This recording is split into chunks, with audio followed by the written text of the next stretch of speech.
जी, साथियों नमस्कार।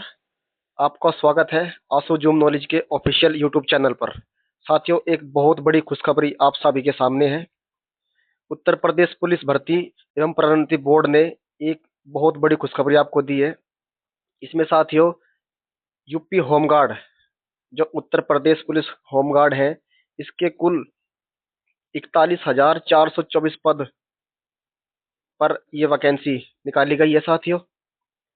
और इसमें जो है, आप आपको दिखा रखा है वर्तमान में प्रतिदिन ड्यूटी पर उपस्थित करने पर 600 रुपये ड्यूटी भत्ता तथा राज्य सरकार द्वारा समय समय पर देय महंगाई भत्ता निर्धारित होगा।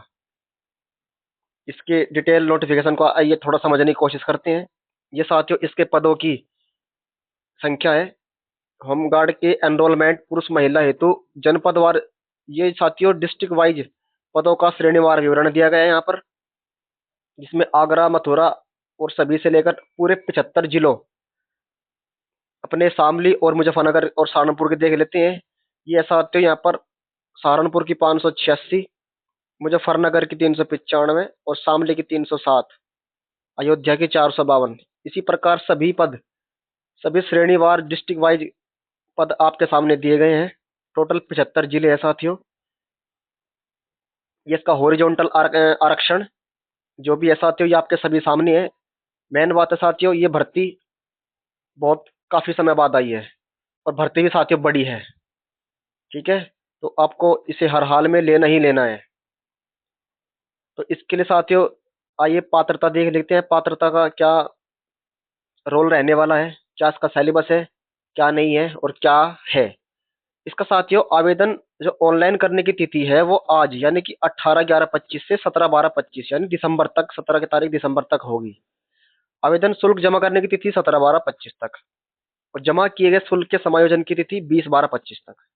ठीक है साथियों, लेकिन एक बहुत ही इंपॉर्टेंट सूचना जो इस भर्ती के लिए आपको मैं बता के चल रहा हूँ साथियों, इसमें ओटीआर करना बहुत जरूरी है। ओटीआर, जिन अभ्यर्थियों ने ओटीआर अभी तक नहीं किया वो साथियों अपना ओटीआर जल्द से जल्द करें, ताकि बाद में साइट वगैरह, वेबसाइट वगैरह क्रैश या फिर बिजी ना हो। ठीक है साथियों, इसकी फीस जो रहने वाली है, जनरल, ईडब्ल्यूएस और ओबीसी के अभ्यर्थियों को साथियों 400 रुपये देय फीस होगी और एससी और एसटी अभ्यर्थियों के लिए 300 रुपये इसकी देय फीस होगी। इसका जो है आवेदन शुल्क रहेगा। राष्ट्रीयता आप देख लेना ये कैसे होगा। शैक्षिक अर्हता यानी क्वालिफिकेशन, साथियों आपको टेंथ टेंथ कक्षा उत्तीर्ण होना ही जरूरी है। ठीक है साथियों, वो भी उत्तर प्रदेश सरकार द्वारा मान्यता प्राप्त या फिर उसके समकक्ष अर्हता। ठीक है जी। आवेदन करते समय अभ्यर्थियों को अपेक्षित शैक्षिक अर्हता आवश्यक धारक करनी होगी। उसकी अंक तालिका एवं प्रमाण पत्र आवेदन के साथ प्रस्तुत कराना अनिवार्य होगा। 10वीं की कक्षा की परीक्षा में सम्मिलित हुए अथवा सम्मिलित होने वाले अभ्यर्थी पात्र नहीं होंगे, यानी कि आपको टेंथ पास का प्रमाण पत्र सर्टिफिकेट आपके पास होना ही चाहिए। अगर आप 10वीं क्लास में हो तो आप इस एग्जाम के लिए एलिजिबल नहीं है, इस एग्जाम के लिए आप एलिजिबल नहीं होंगे। अधिमान्य अर्हता, यह साथियों एनसीसी, एनसीसी का अगर आपके पास सी प्रमाण पत्र है तो आपको 3 अंक। ये साथियों ध्यान रखना है, अधिमान्य अर्हता है, अधिमान्य अर्हता। ठीक है साथियों, बी प्रमाण पत्र के लिए आपको 2 अंक और ए प्रमाण पत्र के लिए आपको 1 अंक दिया जाएगा। ठीक है जी, अधिमानी अर्हता के अनुसार। आयु इसमें आप देख लीजिए, 1/7/2025 को कम से कम 18 वर्ष और अधिक से अधिक 30 वर्ष होनी चाहिए, 1/7/2025 को। ठीक है साथियों, यानी कि 1/7/1995 से 1/7/2007 के बीच का के इनके बीच का जन्म होना चाहिए। और बाकी ओबीसी, एससी, एसटी को कैटेगरी वाइज उम्र की भी छूट दी गई है। ठीक है साथियों, जैसे सामान्य, जनरल और ओबीसी का छात्र जो होगा वो 1995 और 2007 के बीच का पैदा होना चाहिए। अनुसूचित जाति का जो छात्र होगा वो 1990 और 2007 के बीच का जन्म होना चाहिए। ओबीसी का 1990 से 2007 के बीच होना चाहिए। ठीक है, आइए थोड़ा और देख लेते हैं। चरित्र की बात हो गई साथियों, यहाँ पर चरित्र, एनरोलमेंट की प्रक्रिया, और लिखित परीक्षा। आइए लिखित परीक्षा इंपॉर्टेंट है, आइए इसके बारे में थोड़ी चर्चा कर लेते हैं। साथियों, आपकी जो लिखित परीक्षा होगी वो 100 अंकों की रहेगी, 100 अंकों की, जिसमें आपको 100 प्रश्न ही दिए जाएंगे और समय रहेगा आपको 2 घंटे का। 2 घंटे का आपके पास समय होगा, 100 अंक की परीक्षा होगी और 100 प्रश्न ही होंगे। ठीक है, जिसमें सभी प्रश्न होंगे सामान्य ज्ञान के, यानी कि जनरल नॉलेज के सभी प्रश्न रहने वाले हैं। ना हिंदी, ना रीजनिंग, नो मैथ। ठीक है जी। और जो परीक्षा का जो पैटर्न रहेगा वो साथियों ऑफलाइन रहेगा, ऑफलाइन, यानी आपको ऑप्टिकल मार्क रीडर यानी कि OMR सीट भरनी पड़ेगी 100 क्वेश्चनों के लिए। ठीक है, आइए थोड़ा और आगे देख लेते हैं। आपको बता ही दिया मैंने, 2 घंटे का इसमें समय रहेगा। ठीक है, प्रत्येक प्रश्न 1 अंक का रहेगा। गोले भरने के लिए आपको पूरी तरह नीले और काले बॉल पॉइंट पेन का ही इस्तेमाल किया जाएगा, यानी कि आपको जेल वगैरह पेन का यूज नहीं करना है। आपके पास बॉल पेन होनी चाहिए, और वो भी कौन सी, ब्लू या फिर ब्लैक। ठीक है जी।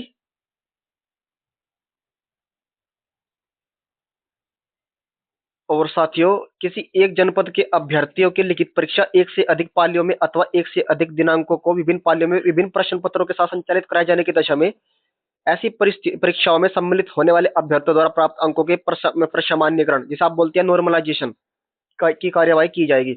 अगर आपकी परीक्षा साथियों एक से अधिक पाली में हो रही है तो आपको जो है नॉर्मलाइजेशन की पद्धति बिल्कुल लागू होगी। ठीक है, और मैं आपसे गुजारिश करूंगा साथियों, इस भर्ती को साथियों, इस भर्ती का जो फॉर्म रहेगा वो अपने डिस्ट्रिक्ट से ही भरा जाएगा, अपने ही जिले से। ठीक है जी। आइए कुछ और इंपॉर्टेंट चीज देख लेते हैं। आइए शारीरिक मानक परीक्षण। पुरुष अभ्यर्थियों के लिए ऊंचाई जो रहने वाली है वो 168 सेंटीमीटर रहने वाली है, चाहे वो जनरल हो, OBC हो, SC हो या फिर ST हो।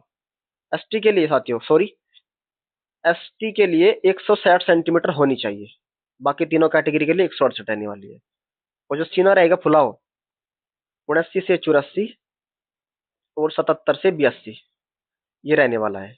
अनुसूचित ये नीचे वाला ST के लिए है, ऊपर वाला जनरल, OBC और SC के लिए है। ठीक है, महिलाओं के लिए जो है सामान्य OBC यानी कि जनरल, OBC और SC की महिलाओं के लिए जो हाइट रहेगी वो 152 सेंटीमीटर है, और ST महिलाओं की हाइट 147 सेंटीमीटर है। और महिलाओं के अभ्यर्थियों के लिए साथियों न्यूनतम जो वजन रहेगा वो 40 किलोग्राम रहने वाला है, 40 किलोग्राम। शारीरिक दक्षता परीक्षा, जिसको आप बोलते हैं रनिंग या फिर हाइट चेस्ट, तो मैंने आपको बता ही दिया, ये होगी रनिंग। ये जो पुरुष अभ्यर्थियों की जो रनिंग होगी साथियों वो होगी 28 मिनट में 4800 मीटर। ठीक है, और जो महिला अभ्यर्थी की जो रनिंग होगी वो होगी 16 मिनट में 2400 मीटर, यानी कि 2.4 किलोमीटर। ठीक है,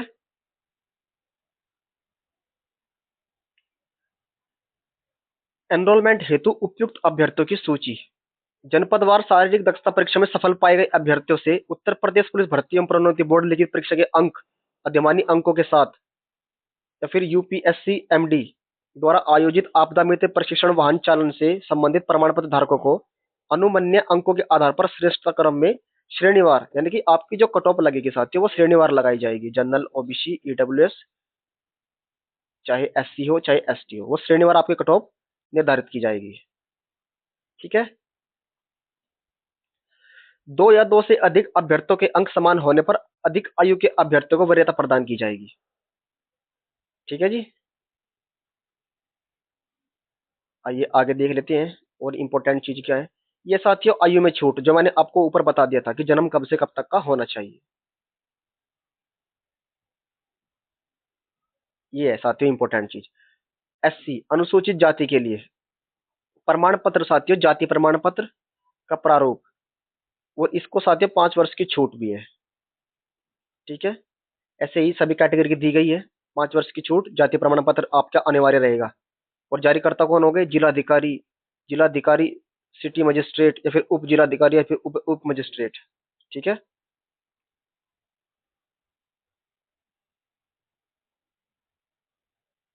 ये साथियों एक्स सर्विसमैन या फिर स्वतंत्रता भूतपूर्व सैनिक के बारे में दिए गए हैं।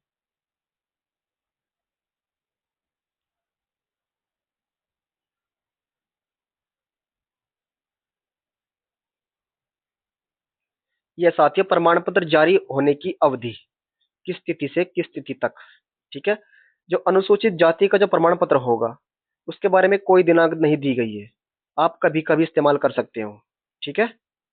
लेकिन जो ओबीसी का प्रमाण पत्र होगा वो 1/4/25 के बाद का ही होना चाहिए, और आवेदन की अंतिम तिथि तक। 1/4/2025 के बाद का और आवेदन की अंतिम तिथि तक ओबीसी का जो प्रमाण पत्र होगा, जाति प्रमाण पत्र, वो अनिवार्य होगा। ऐसे ही ईडब्ल्यूएस का 1/4/25 से आवेदन करने की अंतिम तिथि तक। ठीक है। ईडब्ल्यूएस वालों का। ठीक है साथियों। बाकी स्वतंत्रता संग्राम से जो सेनानी होते हैं उनके लिए कोई नहीं दी गई है। और जो मूल निवास होगा साथियों, मूल निवास कभी कभी होना चाहिए, कभी कभी बना हो आपका, ये सब चल जाएगा मूल निवास। लेकिन जाति जो आपको मैंने बता दी डेट, वो होनी चाहिए।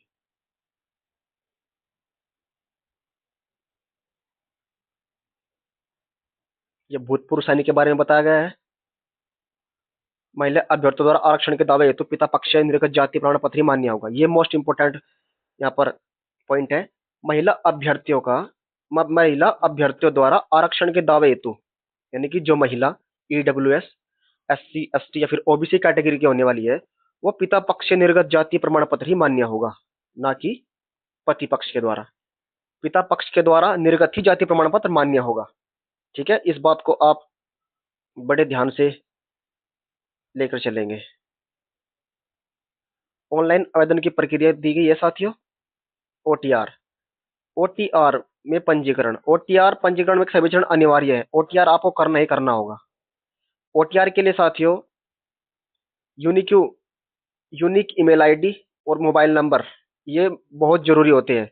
और एक एक ओटीआर साथियों एक ही मोबाइल नंबर और जीमेल पर अलाउ है, यानी कि हम एक मोबाइल नंबर से दो ओटीआर नहीं कर सकते। ठीक है। उसके बाद आप डिजिट लॉकर अकाउंट भी सत्यापन कर सकते हैं। एनरोलमेंट हेतु साथियों आपको अकाउंट आईडी या पासवर्ड बनाना होगा। उसके तहत ही अब आप आवेदन कर सकते हो, या फिर डिजी लॉकर से चीजों को सत्यापन करने के बाद आप आवेदन कर सकते हो। फोटोग्राफ, ये मेन बात है फोटोग्राफ की। रियल टाइम लाइव फोटोग्राफी ली जाएगी। ठीक है। यानी कि फोटो जो है ऑनलाइन कैप्चर ही होगा, आपको जो है हार्ड कॉपी फोटो की नहीं चलेगी। वेब कैमरा से आपको फोटो लिया जाएगा। ठीक है साथियों। आंखों पर चश्मा धारण, ऐसे अभ्यर्थी जिनके द्वारा आंखों पर चश्मा धारण किया जाता है, उन अभ्यर्थियों को फोटोग्राफ लेते समय इस बात का अवश्य ध्यान रखें कि रियल टाइम फोटोग्राफ पर चश्मा के ऊपर कोई प्रतिबिंब रोशनी ना पड़े, अर्थात अभ्यर्थियों की आंखें स्पष्ट रूप से दिखाई देनी चाहिए। ठीक है। आप समझ गए होंगे। और रियल टाइम जो फोटोग्राफ होगा वो धुंधला नहीं होना चाहिए। फोटोग्राफ पर अत्यधिक चमक भी नहीं होनी चाहिए, यानी कि एक सिंपल सादा तरीके से फोटोग्राफ आपको अपलोड करना है। ये फोटोग्राफ के बारे में कुछ चीजें दी गई हैं, आप देख लेना। आइए हस्ताक्षर पर चलते हैं। हस्ताक्षर स्कैन कर अपलोड करना होगा। स्कैन करके आवेदक को सफेद कागज पर काले स्याही वाले पेन से, ध्यान रखना है आपको, ब्लैक पेन से, काले स्याही वाले पेन से 50 mm गुणा 20 mm बॉक्स के अंदर ही हस्ताक्षर करना होगा। हस्ताक्षर जो है रनिंग लेटर में होना चाहिए, ब्लॉक लेटर में नहीं। यानी कि अगर आपका नाम, सपोज करो आपका नाम है राधा, तो साथियों जो आपका हस्ताक्षर होगा वो रनिंग लेटर में ही होना चाहिए, ऐसे, ना कि रा। ये ब्लॉक लेटर वैलिड नहीं होंगे, ये गलत है, ये वैलिड माना जाएगा। ठीक है। और जो हस्ताक्षर की जो छवि होगी वो जेपीजी या फिर जेपीईजी फॉर्मेट में होनी चाहिए। 50 गुणा 20 mm का और 140 या फिर 60 पिक्सल का होना चाहिए। हस्ताक्षर का जो साइज रहने वाला है वो 30 KB से 50 KB के बीच का रहने वाला है। ठीक है साथियों। आवेदन शुल्क भुगतान के बारे में दिया गया है।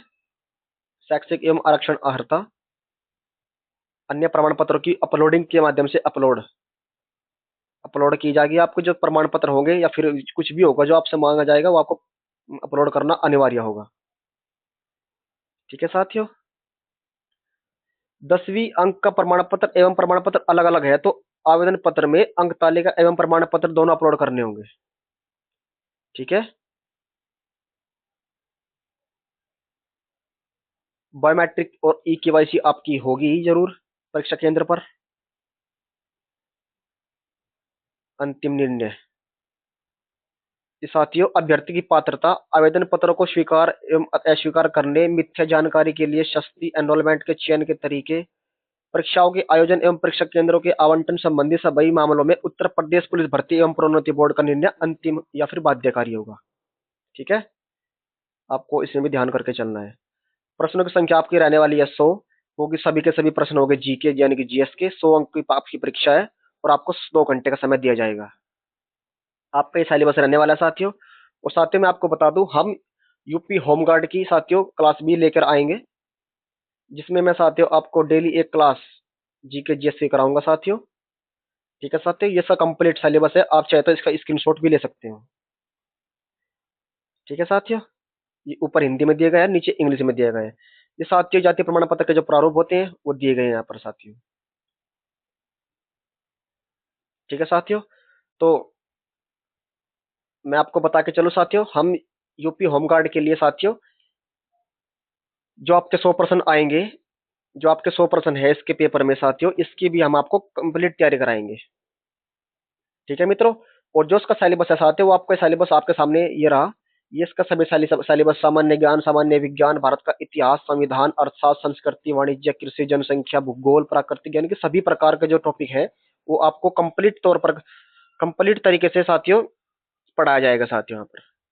ठीक है साथियों, तो साथियों आपने देखा यूपी होमगार्ड के बारे में, जो नोटिफिकेशन अभी अभी जारी हुआ है उसके बारे में हमने थोड़ा सा डिटेल पढ़ने की कोशिश की। तो मिलते हैं साथियों नेक्स्ट क्लास में। मैं आपको बता दूंगा साथियों इसकी जो क्लास होगी कब से शुरू होगी। ठीक है मित्रों, तो मिलते हैं नेक्स्ट वीडियो में साथियों, नेक्स्ट क्लास में। तब तक के लिए जय हिंद, जय भारत, राधे राधे।